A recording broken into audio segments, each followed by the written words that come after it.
बच्चों, पिछले वीडियो में हमने आपको बताया था कि फ्रांस की क्रांति में महिलाओं का योगदान या भूमिका, महिलाओं के अनेक क्लब बनाए गए, महिलाओं ने वहां की राजनीति में सक्रिय योगदान दिया और अपने क्लबों के माध्यम से, महिलाओं ने अपने क्लबों के माध्यम से सरकार की नीतियों की आलोचना की और उसके अतिरिक्त महिलाओं ने अपने लिए जो पुरुष एवं नागरिक अधिकार घोषणा पत्र संविधान के आधार पर तैयार किया गया था, उसके विपरीत महिला एवं नागरिक अधिकार घोषणा पत्र भी बनाया और सरकार को ये बताने का प्रयास किया कि महिलाएं किसी भी क्षेत्र में पुरुषों से कम नहीं। यद्यपि आतंक के शासनकाल में कुछ महिलाओं को अपने प्राणों की आहुति भी देनी पड़ी थी।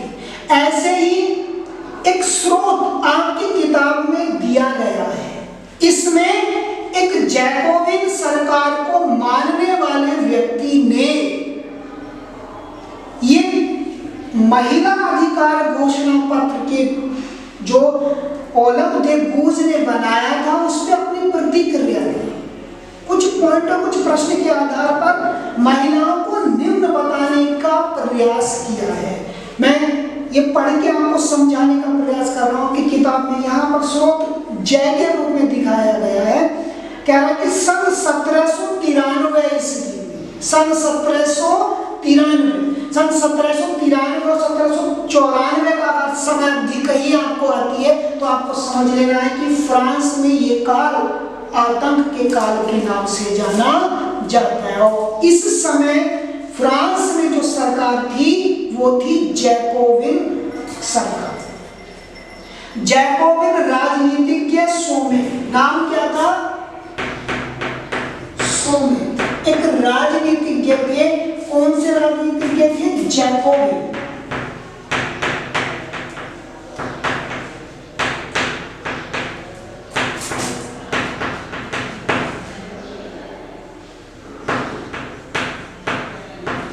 इन्होंने महिला एवं नागरिक अधिकार घोषणा पत्र के विपरीत अपने विचार प्रस्तुत किए।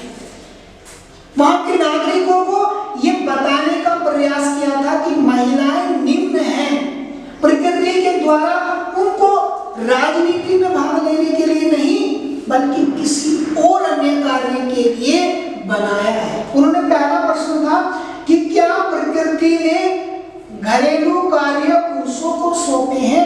ये सोच भी सोमे। उनका ये कहना था कि क्या प्रकृति ने पुरुषों का जो निर्माण किया है वो घरेलू कार्य करने के लिए किया है। आगे उन्होंने कहा था कि क्या प्रकृति ने बच्चों को दूध पिलाने के लिए हमें स्तन दिए। उन्होंने कहा था कि क्या पुरुषों को प्रकृति के द्वारा स्तन दिए गए हैं जिससे वो बच्चों को दूध पिला सके। उत्तर दिया नहीं। कहा ये सोमेन की सोच है। जो जैकोबिन राजनीतिज्ञ थे उनकी ये सोच थी कि पुरुषों को क्या प्रकृति ने घरेलू कार्य के लिए बनाया है, क्या बच्चों को दूध पिलाने के लिए प्रकृति ने पुरुषों का निर्माण किया है? नहीं। उनका ये मानना था कि प्रकृति ने पुरुष से कहा है पुरुष बनो, शिकार, कृषि, राजनीतिज्ञ कर्तव्य यह तुम्हारे साम्राज्य हैं, ये तुम्हें कार्य करने हैं। प्रकृति ने महिला से कहा है कि स्त्री बनो, गृहस्थी के काम, मातृत्व के सुख दायित्व यही तुम्हारे कार्य हैं। गृहस्थी की देखभाल करना, परिवार का पालन पोषण करना ये महिला के कार्य हैं। पुरुष बनने की इच्छा रखने वाली महिलाएं निर्जल हैं। आगे है दास प्रथा का उन्मूलन। अब अगला टॉपिक हम समझेंगे दास प्रथा।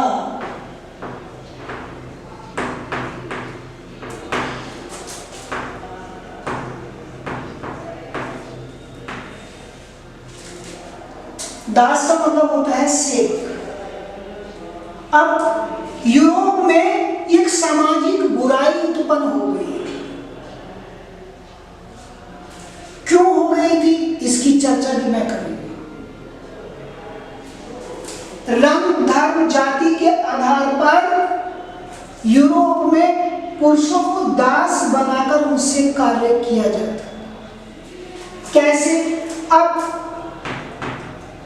यूरोप के बहुत सारे देशों में जब साम्राज्य विस्तारवादी होड़ लगी तो बहुत सारे राष्ट्र दुनिया में अपने उपनिवेश बनाने लगे, अपने जगह जगह उपनिवेश स्थापित करने लगे। उपनिवेश पिछले कक्षा में आपने उपनिवेश के विषय में पढ़ा होगा। उपनिवेश होता क्या है? साम्राज्यवादी विस्तारवादी नीति उपनिवेश बनाती है। साम्राज्य क्या होता है? राज्य और साम्राज्य में थोड़ा सा भेद है। बहुत सारे राज्य मिलकर एक साम्राज्य बनते हैं। इसका मतलब ये हो गया राज्य का बड़ा रूप। यानी जब राज्य का बहुत ज्यादा विस्तार हो जाए, बहुत ज्यादा फैलाव हो जाए तो वो साम्राज्य बन जाता है। तो यूरोप के राष्ट्रों ने साम्राज्यवाद नीति को बढ़ाया और विश्व के बहुत सारे स्थानों पर अपने उपनिवेश बनाए। मैं उपनिवेश बता रहा था, पिछली कक्षा में आपने पढ़ा होगा कि जब कोई शक्तिशाली राष्ट्र किसी कमजोर राष्ट्र पर अधिकार कर लेता है तो वो कमजोर राष्ट्र उस शक्तिशाली राष्ट्र का उपनिवेश बन जाता है। वो कमजोर राष्ट्र उस शक्तिशाली राष्ट्र का उपनिवेश बन जाता है और उसके जितने भी संसाधन होते हैं, उस कमजोर राष्ट्र के जितने भी संसाधन होते हैं, उन संसाधनों का प्रयोग वो शक्तिशाली राष्ट्र अपने हितों को पूरा करने के लिए करता है और वो कमजोर राष्ट्र उस शक्तिशाली राष्ट्र का उपनिवेश कहलाता है। क्या कहलाता है? उस शक्तिशाली राष्ट्र का उपनिवेश। जैसे हम भारतीय लगभग 200 वर्षों तक, कितने वर्षों तक? 200 वर्षों तक इंग्लैंड के गुलाम रहे। यानी इंग्लैंड ने लगभग 200 वर्षों तक भारत को अपना उपनिवेश बनाया। फ्रांसीसी उपनिवेशों में दास प्रथा का उन्मूलन का मतलब होता है रोकना या समाप्त करना। फ्रांस में दास प्रथा का उन्मूलन जैकोबिन सरकार के क्रांतिकारी सामाजिक सुधारों में से एक था। क्रांतिकारी सामाजिक सुधारों में से एक था। मैं अभी आपको चर्चा करके बता रहा था कि फ्रांस में दास प्रथा जैसी एक सामाजिक बुराई पैदा हो गई, लेकिन जब वहां राजतंत्र की समाप्ति हुई और उसके बाद वहां पर जैकोबिन सरकार आई तो जैकोबिन सरकार ने एक क्रांतिकारी फैसला लिया। क्या फैसला लिया? कि दास प्रथा को समाप्त करने का फैसला लिया। उन्होंने सोचा कि फ्रांस से दास प्रथा को समाप्त कर दिया जाए। अब ये दास की आवश्यकता क्यों थी, मैं आपको ये भी बता देता हूं। हम लोग चर्चा कर रहे थे कि यूरोप के बहुत सारे राष्ट्र अपने साम्राज्य के विस्तार के लिए वो दुनिया के अलग अलग स्थानों पर अपने उपनिवेश स्थापित करने लगे थे।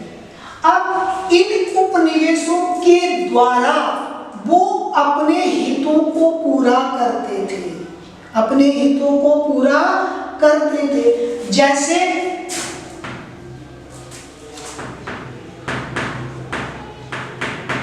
व्यापारिक कृषि,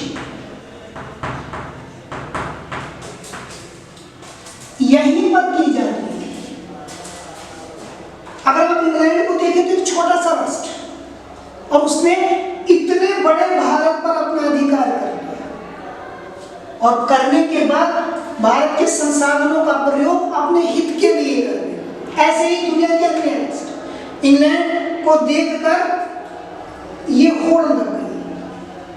अब जितनी भी व्यापारिक कृषि की जाती थी वो इन्हीं उपनिवेशों की जाती थी। पिछली कक्षा में आपने कृषि पढ़ा होगा, कृषि, क्योंकि यहाँ पे है व्यापारिक कृषि, बागायती कृषि आप कह सकते, तो इसलिए कृषि का मतलब आपको पता होना चाहिए।